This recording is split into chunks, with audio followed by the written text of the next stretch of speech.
Hello everyone, कैसे हो आप सब। आपका स्वागत है आपके अपने चैनल अपडेट विकास में। तो आज की वीडियो में हम बीए प्रोग्राम के 4th सेमेस्टर के हिंदी के पेपर के बारे में और देखेंगे इसका पेपर पैटर्न क्या है और किस किस तरीके के क्वेश्चन से पूछे जाते हैं और आप इसका आंसर कैसे लिख सकते हैं। और ये पेपर रहने वाला है हिंदी भी, जिसका नाम रहने वाला है जनसंचार और रचनात्मक लेखन।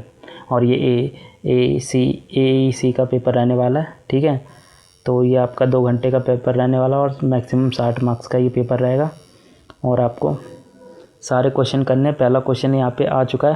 पहला क्वेश्चन इन्होंने पूछ लिया कि जनसंचार और रचनात्मक लेखन संबंधों की व्याख्यात कीजिए। देखिए, आपको जनसंचार के बारे में लिखना है, उसके लाभ, पहले जनसंचार के बारे में लिखना है, उसके लाभ लिखने हैं, उसके बाद आपको उसके कुछ दोष लिखने हैं, फिर आपको रचनात्मक लेखन के बारे में लिखना है, उसके लाभ लिखने हैं, उसके दोष लिखने हैं और फिर बाद में इन दोनों को आपको कर देना, डिफरेंस कर देना है कि इसमें ये होता है, इसमें ये नहीं होता और क्या क्या चीज़ कॉमन है वो लिख सकते हैं। दूसरा क्वेश्चन आ गया आपको, रचनात्मकता के अभिप्राय को बताते हुए रचनात्मक लेखन के विविध रूपों का वर्णन करें।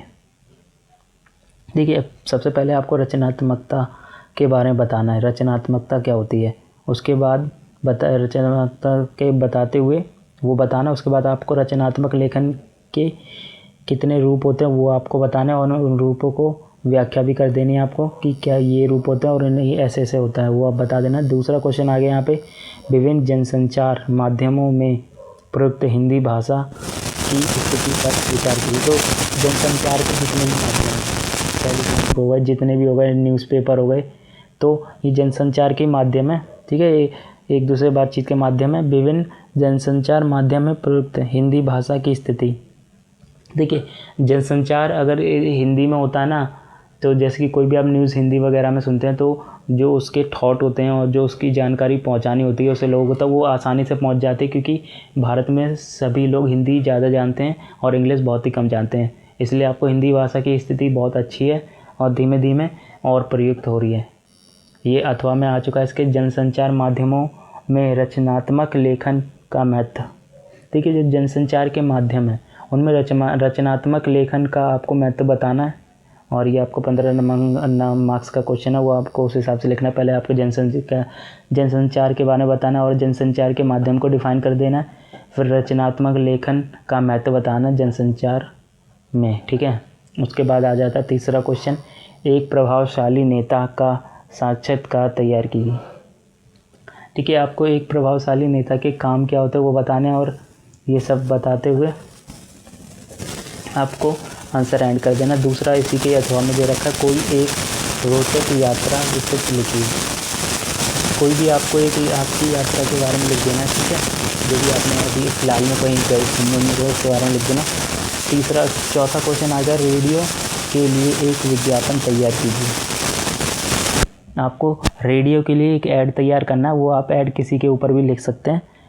फिर ज़्यादातर आप प्रदूषण के ऊपर ऐड लिख सकते हैं और रेडियो में सिर्फ स्वयं होता, तो आप जितना हो सके उसमें तस्वीर तो बिल्कुल ना बनाएं, सिर्फ आपको लिखना ही है, क्योंकि रेडियो में पिक्चर नहीं दिखाई जाती हैं, सिर्फ आप जो आप बोलते हो वो सुनाई देता है, ठीक है। इसके अथवा में दे रखा है, किसी पारिवारिक धारावाहिक के लिए रोचक संवाद लिखिए।